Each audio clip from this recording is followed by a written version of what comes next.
Ladies and gentlemen, today we're going to do a video about the Watchtower and the Watchtower lawyers and their official view on members of the Jehovah's Witnesses organization. And so what this is the Superior Court of California, the County of San Diego. And this is the defendant Watchtower's memorandum appoints and authorities in reply to plaintiff's opposition to defendant's motions for summary judgment to December 16, 2011. Judge Stephen Denton. Okay. And this is the Watchtower Bible and Tract Society of New York Incorporated Legal Department. Mario F. Morono, attorney for defendant Watchtower Bible and Tract Society of New York Incorporated, sued as defendant Do3 Supervisory Organization. Okay, and this is a 20-page document. Just to give you an idea what this document is: background facts of the case, defendant Gonzalo Campos, plaintiff Joe Dorman's claim. This is an interesting section C. So before I continue, this whole document is the Watchtower's point of view. This is the Watchtower's reply. This is basically the reply to the court and the defendant. This is the Watchtower and the Watchtower lawyer's point of view. So this isn't an official court document, but this is all presented from the Watchtower's point of view. This is their defense of the case. Okay, so section C here, very interesting. Although an individual becomes a congregation member, publisher, and ordained minister upon his baptism as one of Jehovah's Witnesses, this does not mean that all Jehovah's Witnesses are agents of their congregation or of Watchtower. That's page 3. Discussion. Gonzalo Campos was a congregation member, not Watchtower's agent, when he abused John Dorman. Page 5. 6. A rank-and-file member of a congregation Jehovah's Witnesses is not an agent of Watchtower or the congregation with whom he associates. Okay, so that gives you an idea of what we're talking about here. So we're gonna skip forward. I might read the introduction here. Plaintiffs each filed separate responses to Watchtower's motion for summary judgment. In reply, Watchtower further shows that plaintiff John Dorman has failed to demonstrate the existence of sufficient evidence to overcome the arguments put forward in Watchtower's motion for summary judgment. Namely, during the time that he abused Dorman, Campos was simply a member of the Linda Vista Spanish congregation, not an agent or employee of the Linda Vista Spanish congregation or Watchtower, and thus Watchtower is not liable for Campos' abuse of Dorman under any theory of liability.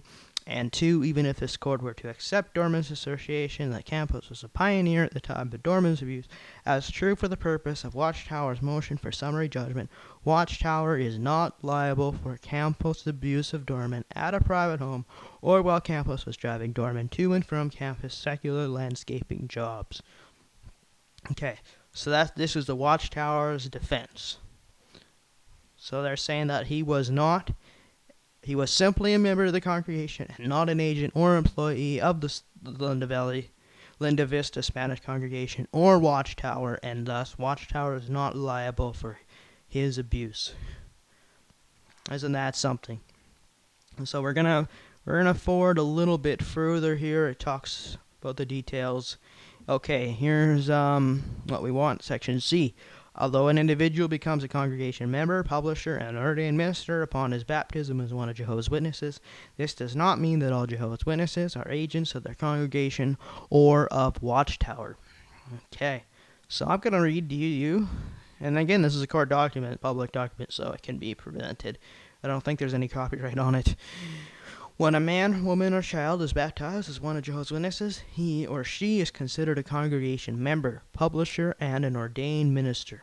Within the faith of Jehovah's Witnesses, the terms member, publisher, and ordained minister are interchangeable, although publisher is a term most often used when referring to a baptized witness. While baptism and ordination denote the newly baptized one's role as a witness of Jehovah God, this ordination is limited. It does not give the newly baptized one authority to take the lead in teaching, providing pastoral care, or supervising and organizing a congregation.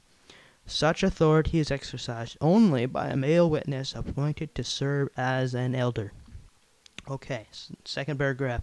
The public preaching, field ministry, field service, public ministry, for which Jehovah's Witnesses are well known, is not controlled or monitored by the elders, the congregation, or Watchtower.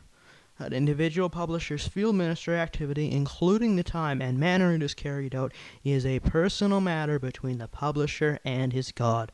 There is no hour or literature placement requirement imposed on publishers.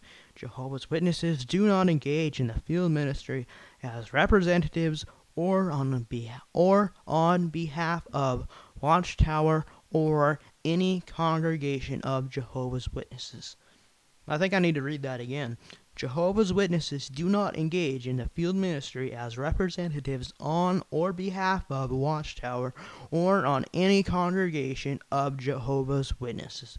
Rather, they engage in their field ministry as a personal response to Jesus' command at Matthew 28:19-20. Okay. Next page. Not a command from Watchtower or any congregation of Jehovah's Witnesses. Not a command from Watchtower or any congregation of Jehovah's Witnesses. Okay. And it talks about the field service. Interestingly, it says Jehovah's Witnesses are not required to attend a meeting for field service before participating in a public ministry. Well, I was going to tell you right now, that is true and not true at the same time. I think they would really think you were strange and rebelling if you went to service without attending the service meeting beforehand. Because every Saturday morning, they have, even Sunday, every day they do, they meet either at the Kingdom Hall or at a private house and have a meeting before they go out door to door. And if you were to just go door to door, I guess they're not going to stop you, but they would think you were not following direction, because their direction is to meet first. And here they're saying that they're not required to attend a meeting before participating in the ministry. That's true, but it's not really their policy either. Just thought I'd mention that. Okay, what else do we have here? Section 3. Gonzalo Campos was a congregation member, not Watchtower's agent when he abused John Dorman. Okay. Dorman attempts to create a question of material fact as to Campos' status in the congregation by suggesting that Campos was more than just a rank-and-file congregation member, because Campos was a male member who could take the lead in field service, and he was purportedly a pioneer during the 1980s. Neither the facts nor the law support Dorman's assertions. I'm just going to read one part here. He was a male member who could take the lead in field service. Okay, no, I'm sorry, I read the long line. As to Campos' status in the congregation by suggesting that Campos was more than just a rank-and-file congregation member. Remember, this is the Watchtower and their lawyers putting this out. They're just saying, oh, he was just a rank-and-file congregation member, not a representative of Watchtower or his congregation. I'm going to go back to that later. Let's just take a quick look here. Courts across the country have held that Watchtower local congregations are not liable for the negligence or intentional acts committed by a congregation member. Well, I don't know how to tell you. I'm not going to say that the Watchtower isn't wrong here, that they have won in all these court cases. My only question is why and how. It makes me think there's some kind of corruption, or the judges are just incompetent or don't know what the organization is, because how they can get away with saying that they're not liable, with at least until now, the current, for all the many years and until now, their policies, they really should be liable. And I don't know how they have lost, or how they have won so many cases. Anyways, in this case, both Watchtower and Campos have presented clear evidence that Campos was a congregation member, never a regular pioneer or auxiliary pioneer in the Linda Vista Spanish congregation. Since Campos was simply a rank-and-file congregation member at the time of Dorman's abuse, by law, Campos was not an agent of Watchtower. He was simply a rank-and-file congregation member, but he was not an agent of Watchtower. As noted above, any congregation member, including a female congregation member, if no male congregation member was present, can take the lead in field service when an elder or ministerial servant is not available. Further, pioneers are not in a position of authority in the congregation. They are simply congregation members with a greater privilege and responsibility of field service. Thus, at the time of Dorman's abuse, Campos was simply a rank-and-file congregation member, and by law, he was not an agent of Watchtower. Section I, or 1. A rank-and-file member of a congregation of Jehovah's Witnesses is not an agent of Watchtower or the congregation with whom he associates. That's bold. Campos was not an agent of Watchtower or any of the other defendants during the time Dorman says he abused him. Okay. At the time of the abuse, Campos was in charge of nothing for Watchtower or any congregation of Jehovah's Witnesses. Campos' field ministry was not subject to control or supervision by Watchtower. Campos was able to choose whether to engage in his ministry. He could choose when and where to do so, and whether to do so alone or with others. He paid his own expenses, unreimbursed by Watchtower or any congregation of Jehovah's Witnesses. Well, okay, all the members, the witnesses, are volunteering their time and money in their activity. So that's obviously true, but it doesn't make the issue any more special. His field ministry was not done for. His field ministry was not done for or on behalf of Watchtower or any congregation of Jehovah's Witnesses. It was his personal response to Jesus' command at Matthew 28:19-20, not a response to any command from Watchtower or any congregation of Jehovah's Witnesses. So he's just going door to door giving Watchtower magazines just because he feels like it. Last time I checked, Matthew 28:19-20 doesn't say you need to go give Watchtower magazines to people.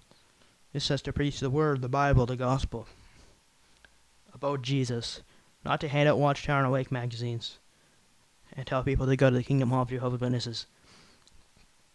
Field ministry was not done for or on behalf of Watchtower or any congregation of Jehovah's Witnesses. It was his personal response to Jesus' command at Matthew 28:19-20. Okay, I think that's where I'm going to end it, was going through this document. There's more pages. But, I mean, it just blows my mind, really, how the Watchtower and their Watchtower lawyers can make this type of defense for the organization. To say that the witnesses don't represent the Watchtower or their congregation with which they associate when they are going in the door-to-door ministry, giving away Awake and Watchtower magazines and telling people to come to the Kingdom of Jehovah's Witnesses. How they can say that Jehovah's Witnesses are not agents of the congregation or of Watchtower just blows me away. And I don't know how any judge out there can or any lawyers out there can rule in Watchtower's favor unless there's other things connected to it. Unless there's legal. Well, we know there's legal tricks. But I'm verging on the line of some kind of corruption in the legal system, which obviously corruption in the legal system or the world. Oh, no, that would never happen. So I'm thinking either of these cases there's some kind of corruption or something else going on. In fact, the Watchtower would win these cases because you throw any ex-witness as a judge, or even most worldly people as a judge, non-witnesses, as a judge. In a case like this, they're going to say, how can the Watchtower say they're not representing the Watchtower? Jehovah's Witnesses do not engage in the field ministry as representatives or on behalf of Watchtower or any congregation of Jehovah's Witnesses. They're simply rank-and-file members. They don't have authority. Well, maybe the elders do, but they'll probably try to say the elders don't either. Remember, the witnesses always talk about how there's no titles, there's no hierarchy in Jehovah's organization. The elders are the same as the brothers. That's what they tell the witnesses over and over again in public talks at conventions. But it's just amazing. Oh, and how about this? The preaching is not controlled or monitored by the elders, the congregation, or Watchtower. Now, that's not true. They're always hounding you. Hand in your time slip. We got a monthly time slip. Write down your hours. You've got to get at least a couple hours a month, or you're not going to be considered an active witness. And an active witness is not a good witness. You would be marked as weak if you don't get a certain amount of service in a month. Even the elderly people are still expected to get 15 minutes at least. Now, they don't necessarily go after an elderly person if they aren't getting 15 minutes, or they aren't necessarily checking up on that. But still, you're expected to get at least 15 minutes if you're incapable or infirm or ill. as much as 2 hours minimum a month. So they say there's no hour literature placement requirement imposed on publishers. That's not really true. They have to get at least some amount of time, at least an hour or two a month, to be considered a good active witness. And if not, if you're totally capable and you're not getting at least an hour of service a month, then really, you're not really a good witness. You're weak. So that's not a case. And we know that pioneers and auxiliary pioneers, they get as much as 80, 50, 30 hours a month requirement that they have to meet. So again, that's not accurate. I kind of liken this whole thing trying to say that they're not agents or representatives of the Watchtower organization. Let me just read that as a quote here. Right from this document. See if I can find it. Right. A quote. I kind of already did read it, but yes, the newly baptized one. It does not give the newly baptized one authority to take the lead in teaching, providing pastoral care, or supervising and organizing a congregation. Such authority is only exercised by a male witness appointed to serve as elders. Yeah. I'm just trying to see. Well, again, it says there, Jehovah's Witnesses do not engage in the field ministry as representatives or on behalf of Watchtower or any congregation of Jehovah's Witnesses. I guess that's the killer right there. That's what I'm really looking for. There is. Jehovah's Witnesses do not engage in the field ministry as representatives or on behalf of Watchtower or any congregation of Jehovah's Witnesses. I just don't know how they can legally win that. I mean, it would be like FedEx coming to your door, delivering a package, and then you sued FedEx for some reason, and FedEx said, well, the FedEx delivery driver, he doesn't represent FedEx. He doesn't do his job on behalf of FedEx, or any branch of FedEx offices. I mean, I just don't know how they can win this statement, you know? And they are kind of in a unique situation. I guess the Mormons could also be in a similar situation because they do similar ministry like the witnesses do door to door. But they're trying to come up with some kind of defense, and I don't know how this is a legal defense. It just, to me, seems whether they could splice hairs legally, which obviously is what they're trying to do, but, I mean, even if legally they're able to get around that somehow, which obviously they've been able to do before. And the public's minds, when they see Jehovah's Witnesses knocking on their door, I mean, how can you not see a Jehovah's Witness knocking in the field ministry as being anything other than a representative of the Watchtower or the local congregation of Jehovah's Witnesses? I just don't understand. I mean, they're delivering memorial invitations. Come to the memorial, Watchtower Bible Tract Society at the local congregation. The date and time stamped on the back, or the convention. The date and time stamped on the back. But so how can they say they do not engage in field ministry as representatives on or behalf of the Watchtower or any congregation of Jehovah's Witnesses? Wow. I don't know how they can do that, and I don't know how any judge could say, oh yeah, okay. That's totally the case. And obviously, I mean, you could ask anyone in the public when you see Jehovah's Witnesses knocking down the door, you realize they don't just represent themselves. They're there with the Watchtower magazines. They're there with the Awake magazines. They're there telling you to go to the Kingdom Hall. Even when I was witnessing service, I always knew that, here we were preaching, giving the Watchtower magazines, telling people to come to Kingdom Hall, We kind of represented Jehovah's organization. I mean, I believe witnesses have even said that many times in talks in the Theocratic Ministry School, and you're representing Jehovah's organization. You've got to be neat in appearance, you've got to be well groomed, you've got to be friendly because you're representing Jehovah's organization.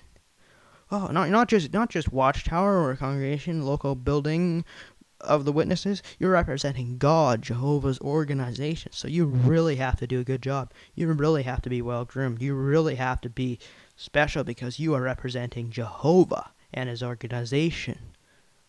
Which we know the organization is a Watchtower.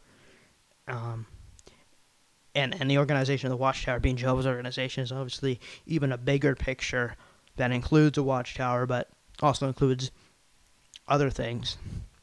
But still, it just gets me. Jehovah's Witnesses do not engage in the field ministry as representatives or on behalf of Watchtower or any congregation of Jehovah's Witnesses.